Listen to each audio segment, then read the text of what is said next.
ጤና ይስጥልኝ ክቡራንና ክቡራን፣ አሁን የተሰሙ ትኩስ ሰበር መረጃ ይዤላችሁ ቀርቤያለሁ።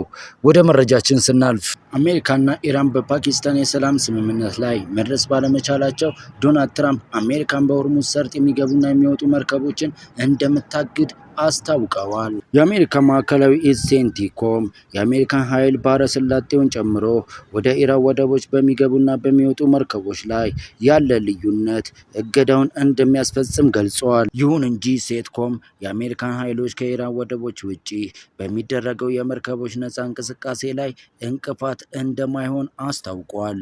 በአሜሪካን በ2022 የወጣው ሕግ የባህር መስመርን መዝጋት የሁሉም ሀገራት መርከቦች እና ወይም አውሮፕላኖች ጠላትና ገለልተኛ ወገኖች ወደ ተለያዩ ወደቦች፣ አየር ማረፊያዎች ወይም የባህር ዳርቻ አካባቢዎች በጠላት ሀገራት ቁጥጥር ስር ያሉ ቦታዎች እንዳይገቡ ወይም እንዳይወጡ ለመከላከል የሚደረግ የጦር እንቅስቃሴ በማለት ይበይነዋል። ትራምፕ እንዳስታወቁት አሜሪካን ከዛሬ ጀምሮ በኢራን ወደቦች መርከቦች እንዳይንቀሳቀሱ ትዘጋለች።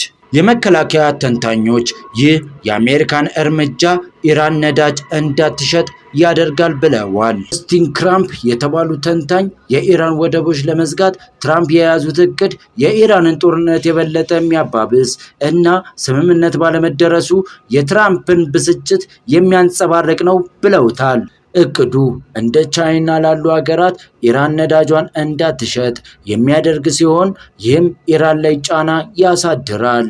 የኢራንና አሜሪካን ድርድር ያለ ስምምነት መጠናቀቁን ተከትሎ ፕሬዝዳንት ዶናልድ ትራምፕ የኢራንን ወደቦች እንደሚዘጉ ከዛቱ በኋላ የነዳጅ ዋጋ በበርሜል $100 በላይ አሻቅቧል። የብሬንት ድፍድፍ ነዳጅ ዘይት በ7.3 በመቶ ጭማሪ በማሳየቱ $102.3 ገብቷል። በድርድሩ አለመሳካት ምክንያት የዓለም የኃይል ቀውስ እየተባባሰ ሊሄድ ይችላል የሚል ስጋትን ማስነሳቱን ቢቢሲ ዘግቧል።